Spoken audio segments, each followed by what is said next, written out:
jana historia, leo zawadi, kesho maono.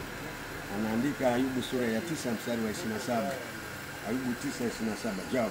Nami nikasahau kuugua kwangu, nikaacha kununa uso, nikachangamka moyo. Sahau hayo mambo ya jana.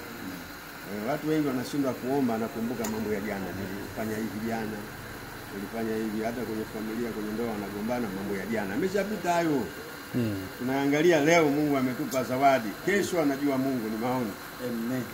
Hiyo ndio safari ya mbinguni. Ukikumbuka mambo ya nyuma huwezi kuomba, unakosa ujasiri.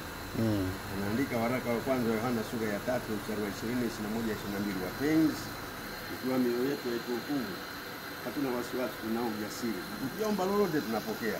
Sasa unakaa hivi unasema hivi niombe nini? Kama jana nilizidi. No. Tayari nimeshasahau hiyo. Natubu leo, nasonga mbele. Mbona jana nilikasirika, niliwaza vibaya? No!